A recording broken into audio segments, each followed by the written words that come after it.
Tante. Hello guys, late ako dito.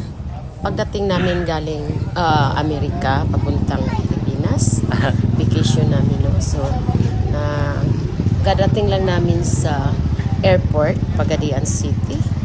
So, yan. Ang kapatid ko, nang nakatira sa Manila, ay dinala ko na lang. Tapos, binigay niya sa akin yung bag niya, backpack.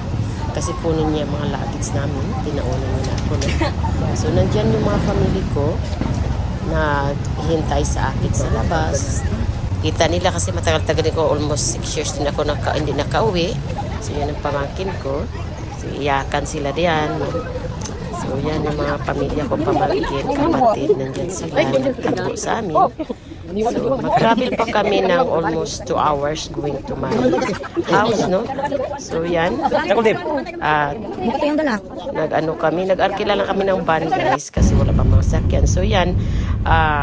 Knock-out talaga ako, guys, dahil 27 hours ang flight namin. So, 4 na airplane na transfer kami, no? Yan ang pamangkin ko, yung nagmamanage ng store ko. Yan si Apam niya, knockdown na din yan, knockout na yan, no? So, yun. At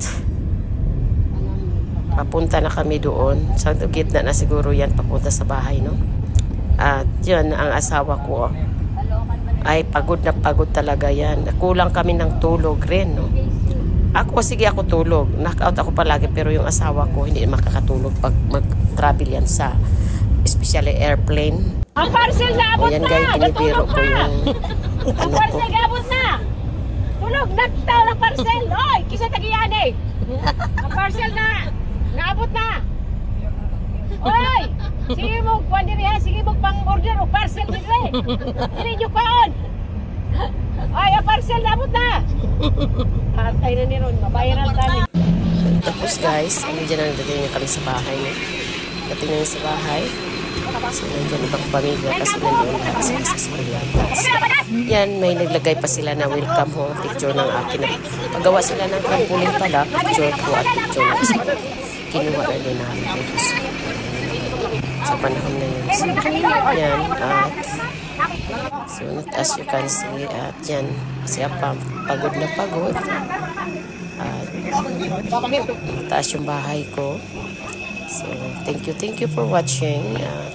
Paki-share, follow for more likes, please leave comments. So, makabisita ako sa bahay niyo. So, thank you. God bless sa inyo. So, yan.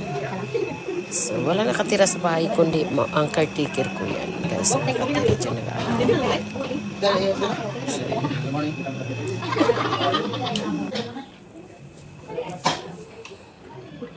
So, thank you guys sa late upload ko lang ito.